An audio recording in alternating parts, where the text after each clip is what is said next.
চাঁদের পালকি চড়ে আসলো সবার ঘরে, আসলো খুশির ঈদ, বলো ঈদ মুবারক, ঈদ মুবারক, ঈদ মুবারক, ঈদ পড়েন, বলো ঈদ মুবারক, ঈদ মুবারক, ঈদ মুবারক, ঈদ। সুবহানাল্লাহ পড়েন। এই ক্যালেন্ডার দেখে দেখে যেমনি আমরা কাজ করি, তেমনি চাঁদ দেখে আমরা রোজা রাখি, চাঁদ দেখে আমরা ঈদ করি, চাঁদ দেখে শরীয়তের সব কার্যক্রমগুলো পরিচালনা করি। চিল্লা এখন ঠিক কিনা? এজন্য বিশ্বনবী বললেন সুমু লিরুইয়াতিহি ওয়া আফতিরু লিরুইয়াতিহি, চাঁদ দেখে তোমরা রোজা রাখো, আবার চাঁদ দেখে রোজা ভাঙো। চাঁদের পালকিতে চড়িয়ে ঈদকে আমাদের জন্য নাজিল করে কে?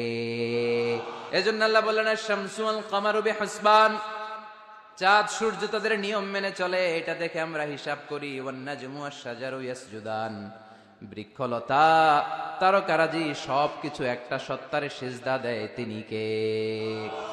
কিন্তু আমরা দেখি না। আমরা দেখি তারা যে আল্লাহরে সিজদা দিল, কে কে দেখছেন? গাছ যে আল্লাহকে সিজদা দেয়, কে কে দেখছেন? দেখি নাই, কারণ আমাদের ওই চোখ তো নাই। ওই চোখ থাকলে ঠিকই দেখা যেত, ঠিক কিনা? অস্ট্রেলিয়া একটা শহর আছে নাম সিডনি, কি নাম? সিডনিতে একটা জঙ্গল আছে, ওই জঙ্গলে একটা গাছ to the right sense of to the direction of কেবলা, কেবলামুখী হয়ে একটা গাছ মানুষের মতো রুকু করে আছে কেবলামুখী হয়ে। পত্রপত্রিকায় ক্যালেন্ডারের মধ্যে ছবিটা আছে না নাই?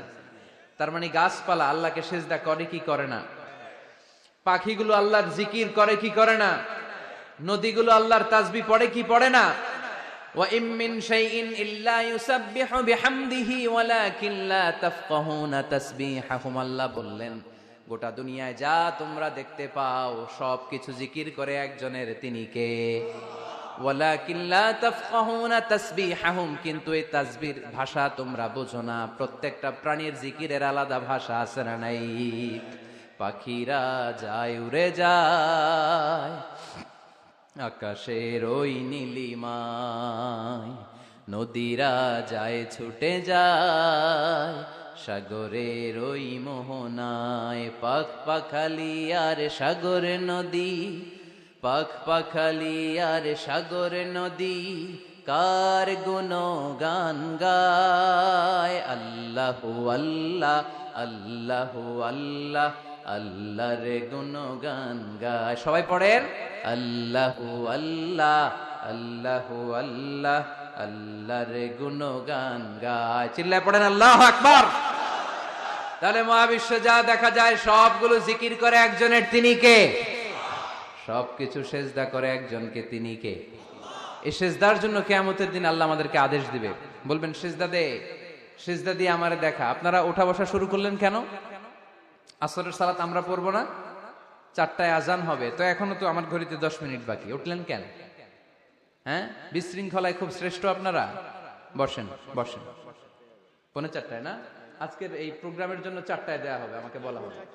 জি ইনশাল্লাহ, আর 10 মিনিট বসেন। তো এজন্য কিয়ামতের দিন আল্লাহ তাআলা আমাদেরকে আদেশ করবেন সেজদা দাও। ইয়াউমা ইউকশাফু আন সাকি ওয়া ইউদআউনা ইলা সুজুদি ফালা ইস্তাতিউন, বলবে সেজদা দাও। আমরা যারা সেজদা দিয়েছি আমরা আল্লাহু আকবার বলে সেজদা দিয়ে আল্লাহর দেখায় দেব, কোন সুবহানাল্লাহ। কিন্তু দুনিয়ায় যারা সেজদা দেয় নাই, মসজিদে যায় নাই, সেজদাকারীদের সাথে আন্দোলনে শরীক হয় নাই, তাদের পিঠটারে লোহার পিঠের মতো বানিয়ে দিবে কে? তারা চাইলেও পিঠটারে বাঁকা করতে পারবে? এজন্য আল্লাহ বললেন ওয়ান নাজমু ওয়াশ-শাজারু ইয়াসজুদান, তারকারাজি বৃক্ষরাজি একজন সত্তারে সিজদা করে, তিনি কে? এরপর আল্লাহ নিয়ামতের বর্ণনা দিলেন, তোমাদেরকে আমি ফল ফলাদি দিয়েছি, তোমাদেরকে আমি মিঠা নদীর পানি দিয়েছি, লোনা পানি দিয়েছি। মারাজাল বাহরাইনি ইয়ালতাকিয়ান বাইনাহুমা বারযাখুল লা ইয়াবগিয়ান, একদিকে লোনা পানি একদিকে মিঠা পানি বয়ে যায়, লা ইয়াবগিয়ান, মিশে না, মাঝখানে অদৃশ্য দেয়ালটা তৈরি করলো কে? এই দৃশ্য আপনারা দেখছেন? দেখেন নাই? কেউ দেখেন নাই? কোথায় দেখছেন? ভিডিওতে।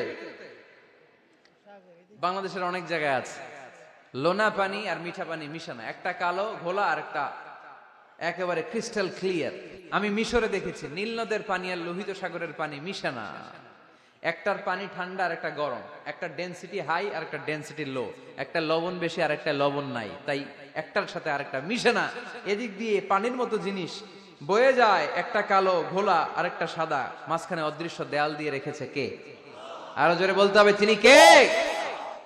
এরপর রাব্বুল আলামিন আমাদের বিবেকটাকে নাড়া দিয়ে আখিরাতের কথা স্মরণ করিয়ে দিয়ে বললেন, কুল্লু মান আলাইহা ফান ওয়া ইয়াবকা ওয়াজহু রাব্বিকা যুল জালালি ওয়াল ইকরাম। পড়েন, কুল্লু মান আলাইহা ফান ওয়া ইয়াবকা ওয়াজহু রাব্বিকা যুল জালালি ওয়াল ইকরাম فبأي آلاء ربكما تكذبان। পড়েন সুবহানাল্লাহ। আল্লাহ বললেন, মহাবিশ্বে যা দেখতে পাও সব শেষ হয়ে যাবে, যা দেখা যায় সব ধ্বংস হয়ে যাবে একজন সত্তা ছাড়া। চিল্লায়া বলেন, তিনি কে? আমরা চিরকাল থাকার জন্য পৃথিবীতে আসছি না? কে কে আজীবন বাঁচবেন? হাত তোলেন তো। বাঁচবো কেউ? আমরা কেউ বাঁচবে? বেঁচে থাকবে একজন সত্তা, তিনি কে? তিনি অব্যয়, তিনি অক্ষয়, তার লয় নাই, তার কোনো ক্ষয় নাই, তিনি সদা জাগ্রত, সদা সজাগ, তিনি হচ্ছেন আল্লাহ রাব্বুল ইজ্জত। চিল্লায় কোন ঠিক কিনা? সবাই মরে যাবো আমরা, সবাই, কেউ থাকবো না। এই পৃথিবী থাকার জায়গা নয়। কিয়ামতের সময় আল্লাহ তাআলা মালাকুল মাউতকে বলবেন, সবার রূহ কবজ করে ফেলো, সবার, কেউ থাকবে না, সবার রূহ কবজ হয়ে যাবে। আল্লাহ মালাকুল মাউতকে বলবেন, মালাকুল মাউত কি অবস্থা? বলবে সব শেষ। মাইয়াবকা, কে বাকি? মালাকুল মাউত বলবে জিনেরা বাকি, যাদেরকে দেখা যায় না। আল্লাহ বলবেন জিনদেরকেও শেষ করে ফেলো, রূহ কবজ করো। মালাকুল মাউত আজরাইল জিনদের রূহ কবজ করবে। আল্লাহ এবার জিজ্ঞেস করবে, ইয়া মালাকাল মাউত আখবিরনি মাইয়াবকা, এবার বলো আর কে বাকি? মালাকুল মাউত বলবে, আল্লাহ মানুষগুলো সব শেষ, জিনগুলাও শেষ, এবার বাকি ইবলিস শয়তান, ইবলিসরেও শেষ করো, ইবলিসও শেষ।